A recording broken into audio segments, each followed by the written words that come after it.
Welcome to the deep dive. Hello. And today, well, we're looking at something maybe a bit unusual. Yeah. We've got actual class notes from an English lesson. Oh, interesting. Whose notes? They belong to Anna Paula, Milena, and Karina. They're coworkers learning English together. Okay, so real learners, real notes. What have we got? Vocabulary? Grammar? Exactly. We have their vocabulary lists, some grammar points they covered, and even bits of their writing. Right. So our mission then is to sort of unpack these notes, see what's important. That's the plan. See what they were focusing on and maybe what you can take away from their class. Ready to dive in? Let's do it. Okay, first section. Vocabulary. New words. Always the foundation, isn't it? These are listed under current class words in the notes. Let's go through them slowly. Okay. Tomato.potato.script. Inconvenient. Mm. To build, to do, to make. Grocery shop. When, where. Right. Basic location and time words. Dates for years. Dates for birthdays. Plus, minus, up, minus, equals, divided by, multiplied by. Math stuff. Useful. To be prepared. Bricklayer. To giggle. To smile. To laugh. Okay, quite a mix there, from food to feelings. Yeah. Some seem pretty easy, like tomato, potato. Food items. Sure, we all know those. But then script. What's that about? Well, like the words written down for a play. Or maybe a film. The dialogue. Gotcha. And inconvenient. Ah, that means something's, not easy, causes a bit of trouble or delay. Okay. Then these three verbs, to build, to do, to make, they all sound active. They are, but subtly different. You build something big, maybe like a house with materials. Right. You do actions like homework or chores. Mm-hmm. And you make something, often creating it from parts, like you make a cake or make a decision. It's about the creation. Ah, I see. So make a cake, do homework. Big difference, really. It is. Very important distinction to learn. Grocery shop. Simple enough. Where you buy food. Yep. And when for time, where for place. Essential question words. What about dates for years versus dates for birthdays? Well, dates for years is just the year, like 1983. But dates for birthdays includes the month and day, like December 12th. We say them differently. Okay. And the math words plus, minus, equals, divided by, multiplied by. Pretty standard. 2 plus 2 equals 4. Useful for, well, shopping, maybe. Bills. Definitely. To be prepared. Just means to be ready. Yeah. Same thing. Good synonym, bear to know. And bricklayer. That's a specific job, isn't it? Yeah. Someone who builds walls using bricks. Right. A type of construction worker. Exactly. Focuses on the bricks. And then the last few are about feelings or maybe expressions. Giggle, smile, laugh. Yeah, different degrees of showing happiness, I suppose. A giggle is small, quiet. A smile is just the face. Right. And a laugh is, a bigger sound, more expressive. Okay, that covers the current class words. Yeah. But the notes also had past class vocabulary. Ah, building on previous lessons. Good. What was there? Words about containers. Bottles, cans, cartons, bags. Useful for shopping again? Or talking about food storage? Milk in cartons, maybe soda in cans? Right. And cooking verbs. Loads of them. Chop, toast, grate, taste, boil. Oh, yeah.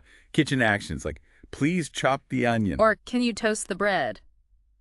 We need to grate the cheese. She always tastes the soup. Good idea. Ah, yes. After you boil the water. And I usually pea or olive oil. You can really hear the actions. The lesson also seemed to focus on choosing the right word, like exercises. Okay. Examples. Kettle or toaster for boiling water. Kettle. Definitely kettle. Chops or slices onions for a salad. Usually slices, I'd say. Thin slices or rings. Chops sounds a bit rougher. Steak or meat at a restaurant. Well, steak is meat, but it's a specific cut, isn't it? So you'd probably order steak. Better than or better than yesterday's. Oh, that's a common one. Better than THAN for comparisons. And a cake needs to be baked or fried. Baked. Definitely baked. Frying a whole cake sounds messy. Huh. Okay, then steps for making pasta. The order. Right. Sequence is important in cooking. What do they have? Boil water. Yeah. Add pasta. Heat sauce. Grate cheese. Mix everything. Sounds about right. A simple pasta dish. Order matters. And matching kitchen tools to their jobs. Like what? Grater. For shredding cheese. Kettle. Heating water. Microwave. Reheating food. Toaster for toast, obviously.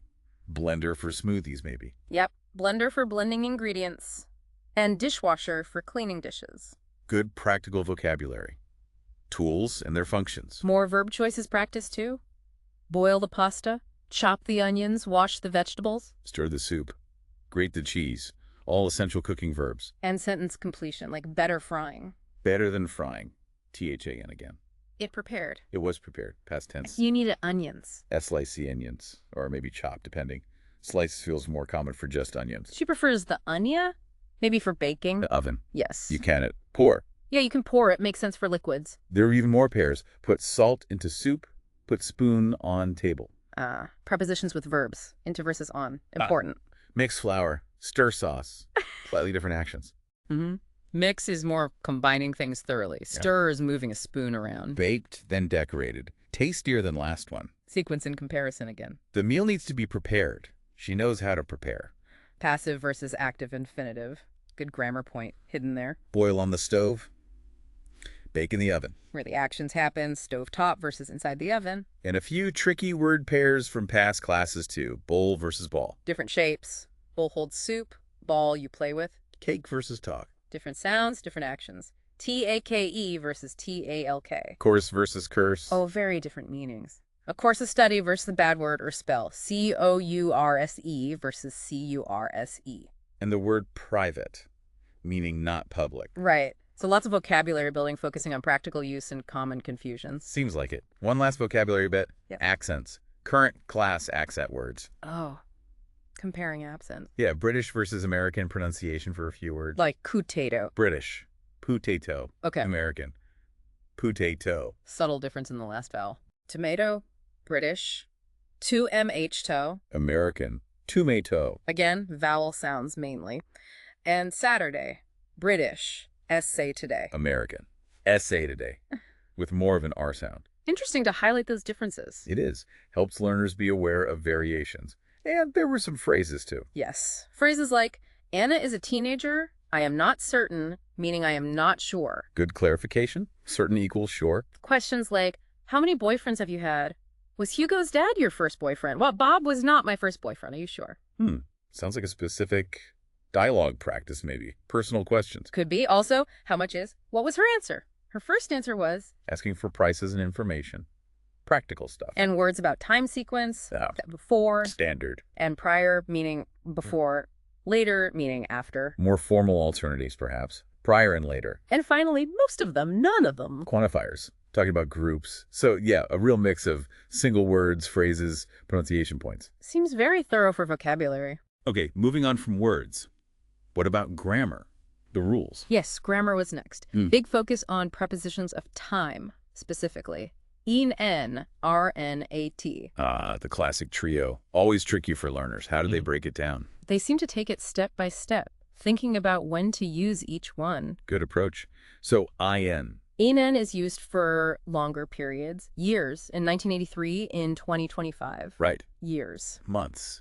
In September and in December. Makes sense. Months too. Also parts of the day. Mostly. In the morning, in the afternoon, in the evening. But not at night. Exactly. Yeah. At night is the exception. Yeah. And in for centuries. In the 18th century. Yep. Big chunks of time. Okay, so IN for years, months, most parts of the day, centuries. Got it. What about ON-in? On-in is more specific than IN, but Okay. less specific than AT.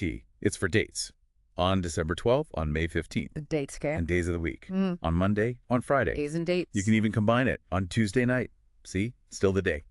So the day part is key for on, even with night. Seems like it. And That's also it. for regular repeating days. Yeah, fine. On Fridays, meaning every Friday. Right. On for days and dates. So what's left for AT?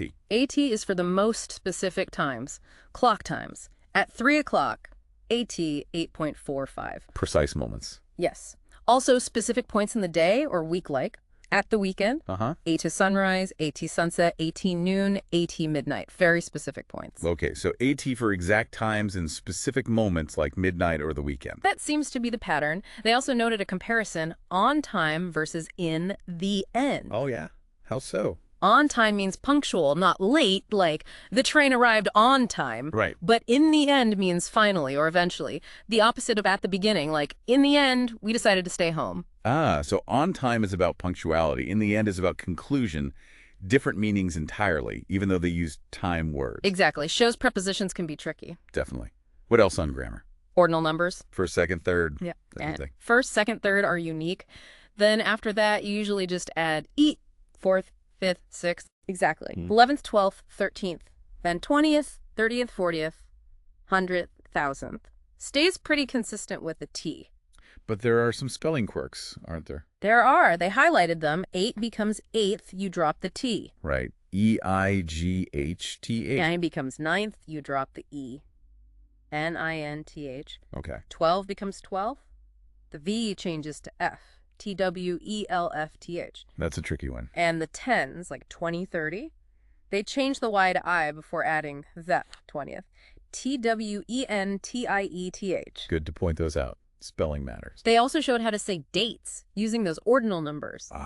Combining numbers and months. How? Well, for 10th March 2009, you could say it the British way, the 10th of March 2009. Okay, the 10th of March. Or the American way, March the 10th, 2009. March the 10th. Slight difference in order and using of? Yeah, both are correct, just different styles. Good to know. And saying years. Cover that too. 1900 is 1900. Simple enough. 1904 can be 1904, or more informally maybe, 1904. Using O for the 0.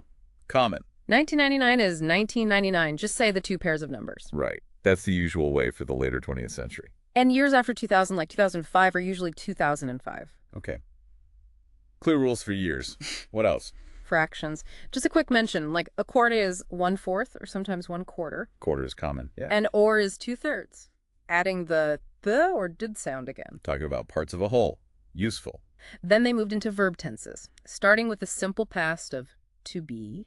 Was and were. Exactly. I was, you were, he, she, it was, we were, they were. Just the basic past forms. Essential. Can't talk about the past without them. And then... Past continuous. The ing form in the past.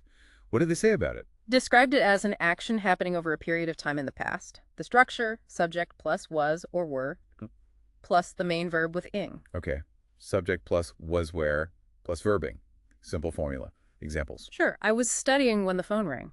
Okay. Studying was in progress. Phone interrupted. Classic use case. She was running when it started to rain. Same idea. Running was happening. Rain started. They were playing football all afternoon. That shows duration. The action continued for a period. Right. So the notes summarize the uses. Action at a specific past time. Like, at 8 o'clock last night, I was watching TV. Exactly. Or an action in progress when another shorter action happened. The when examples. He was eating dinner when the doorbell rang. Yep. And also for two actions happening at the same time in the past. Using while. Like, Yep. While I was reading, she was writing. That's the one. Two parallel ongoing actions. Seems like a good overview of the past continuous.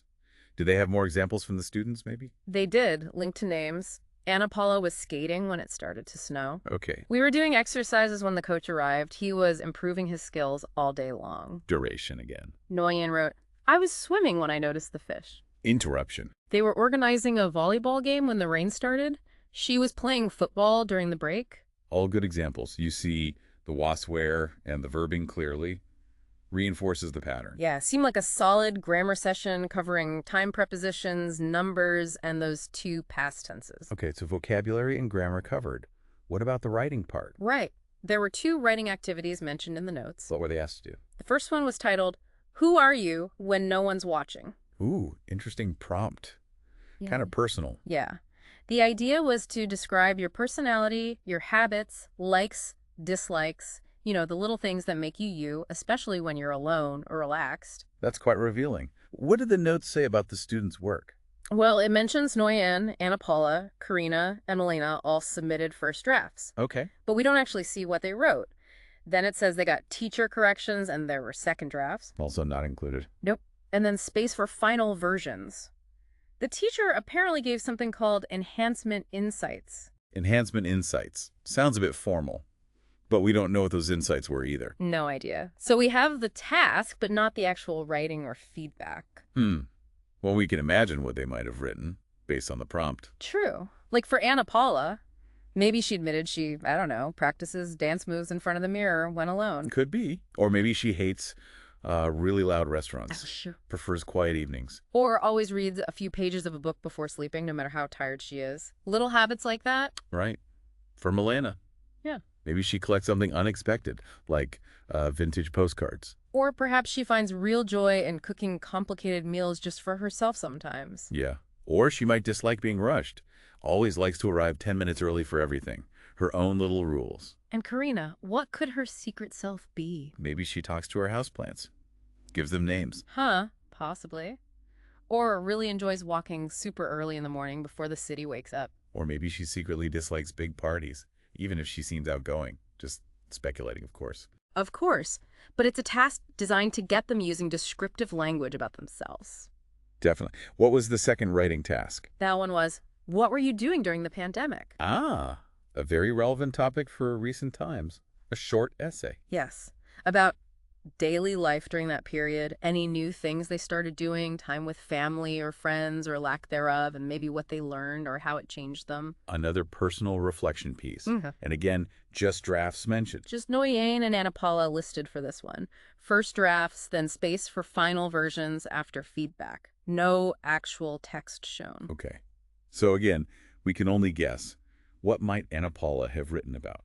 Maybe she focused on working from home, the challenges and maybe unexpected benefits. Or perhaps she started a new hobby, like baking bread like so many people did. Could be. Or maybe she wrote about connecting more with family through video calls, even if they were far away, learning patience perhaps. And Nguyen? Maybe he took some online courses, tried to learn a new skill, like a language or coding. Or maybe he wrote about the simple things, like watching movie marathons with roommates to pass the time. Or maybe a deeper reflection, like realizing how important face-to-face connection really is. It's likely they all had very different experiences to share. These writing tasks, even though we don't see the results, show the class was moving beyond just grammar rules. Yeah, using English to express personal thoughts, feelings, and experiences. That's a big step. It really is. It shows the why behind learning the vocabulary and grammar, to communicate who you are and what you've lived through. So that brings us through the notes. We've taken a pretty deep dive, I think. We have, into these specific class notes from Ana Paula, Milena, and Karina. We looked at the vocabulary, current words, past words, cooking terms, tricky pairs, even a bit on accent differences. Then the grammar focusing on those key prepositions, in, on-in, at for time, ordinal numbers, and the simple past versus past continuous. And finally, the writing prompts, which aimed at personal expression, who are you when no one's watching, and the pandemic experience. It gives a fascinating snapshot of an English class in action, doesn't it? Seeing how they're building the language piece by piece, step by step. It does. And maybe for you listening, it's interesting to think about what stood out. Yeah, maybe it was the way they broke down prepositions, or the difference between do and make, or perhaps the idea of writing about your secret self. It might even make you look at your own notes differently. If you're learning something new, what are the key things hiding in there? What's the story your notes tell? That's a great point. Sometimes just reviewing your own learning process can spark new insights. What connections can you make? Worth thinking about. Definitely. Well, that's all the time we have for this deep dive. Until next time. Keep exploring. Keep learning.